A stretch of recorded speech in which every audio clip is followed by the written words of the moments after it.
Imagine a quiet kitchen at dawn, where a father sits alone at a wooden table, holding a cup of coffee that has long gone cold, while unpaid bills lie spread before him like quiet accusations.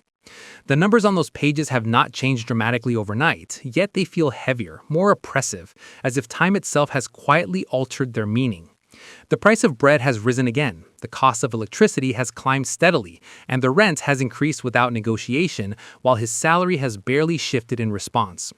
No thief entered his home, no vault was broken open, and no dramatic headline announced disaster, yet something has undeniably been taken. Inflation did not knock on the door, it simply passed through the calendar, eroding purchasing power with silent persistence. If inflation steadily reduces the value of personal savings and wages, then why do governments across the world continue to tolerate it, and in many cases deliberately target it? For most of recorded history, money was directly tied to something tangible, whether it was gold stored in vaults, silver coins exchanged in markets, or reserves of grain measured in physical stockpiles. Scarcity imposed discipline on rulers because the creation of new money required either new metal, new production, or visible expansion of resources. In 1971, President Richard Nixon formally ended the convertibility of the United States dollar into gold, effectively closing the last major link between global currencies and physical commodity backing. From that moment forward, modern money became fully fiat, meaning its value derived not from intrinsic substance, but from legal decree, institutional backing, and collective trust. Most developed nations now openly target approximately 2% annual inflation, a number that appears modest but compounds powerfully over decades. Over a 30-year period, even steady 2% inflation can erode nearly half of a currency's purchasing power, reshaping wealth distribution without dramatic headlines. Inflation rarely announces itself as a crisis. Instead, it operates as a slow structural adjustment to the monetary landscape. Modern governments operate within systems heavily dependent on sovereign debt, issuing bonds to finance infrastructure, defense, welfare programs, and emergency interventions. The United States alone carries over $30 trillion in federal debt, while other major economies follow comparable trajectories relative to their gross domestic product. When inflation rises, the real value of previously issued debt declines because repayments are made with currency that has less purchasing power than when it was borrowed. If a government borrows $1 trillion and inflation steadily reduces currency value over time, that nominal trillion becomes less burdensome in real terms. This process functions as a subtle mechanism of debt dilution, reducing fiscal pressure without requiring explicit default or politically painful tax increases. Inflation effectively transfers value from holders of currency to issuers of currency, and governments are the largest issuers within the system. There is also the phenomenon known as bracket creep, where inflation pushes nominal wages higher, thereby moving citizens into elevated tax brackets even if their real income has barely improved. Without changing statutory tax rates, governments collect greater revenue simply because the currency units in which taxes are calculated have expanded. Asset markets also respond to monetary expansion, as increased liquidity often drives higher valuations in equities, bonds, and real estate. When asset prices rise, households that own financial instruments or property experience a wealth effect, encouraging spending and supporting economic growth. Inflation, when managed within controlled limits, becomes an instrument of macroeconomic adjustment, rather than a sign of immediate instability.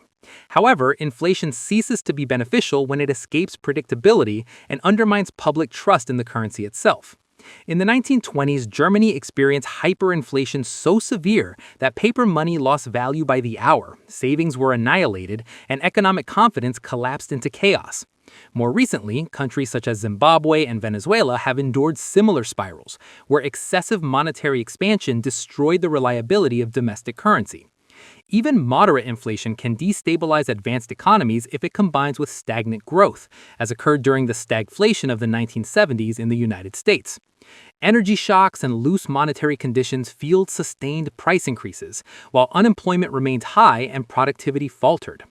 Under the leadership of Federal Reserve Chairman Paul Volcker, interest rates were raised dramatically, exceeding 15% in an aggressive attempt to suppress inflationary momentum.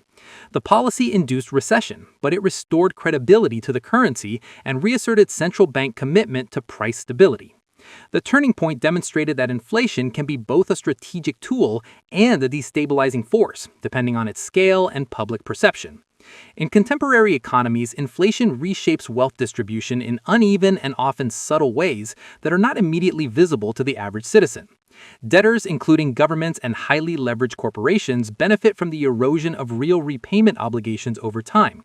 Savers holding large cash balances experience gradual loss of purchasing power, particularly if interest rates lag behind inflation. Owners of appreciating assets, such as equities and real estate, often outperform inflation, thereby widening inequality between asset holders and wage earners. Persistent moderate inflation encourages borrowing and discourages idle cash accumulation, reinforcing a culture of investment and consumption. Governments facing large structural deficits may view controlled inflation as a politically tolerable method of reducing fiscal burdens without overt austerity measures. Rather than announcing higher taxes or cutting popular programs, inflation distributes fiscal adjustment across society through currency devaluation. Over decades, this dynamic shapes behavioral norms, encouraging risk-taking and normalizing continuous credit expansion. Modern monetary systems, built on fiat currency and fractional reserve banking, rely on carefully managed inflation to lubricate economic activity.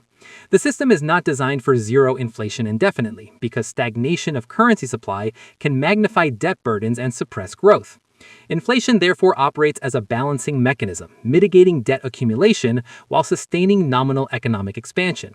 Yet its costs are borne asymmetrically, and its benefits are often concentrated among those closest to capital markets and policy influence. Inflation is not merely a byproduct of economic growth. It is embedded within the architecture of contemporary monetary design. Governments do not seek runaway inflation, but they often accept moderate inflation as a functional component of fiscal sustainability. What appears to citizens as rising grocery prices may simultaneously function as a mechanism reducing public liabilities. The erosion of purchasing power becomes the quiet counterweight to the expansion of public liabilities. Inflation is sunlight melting the iceberg of government debt, but that same sunlight warms every other surface within the economic landscape. Understanding inflation requires recognizing both its stabilizing function and its redistributive consequences. The final question is not whether inflation exists, but whether citizens fully understand the structural role it plays in shaping modern financial reality. If moderate inflation reduces government debts while diminishing the value of your savings over time, should it be viewed as responsible economic management or as a hidden tax embedded within the system?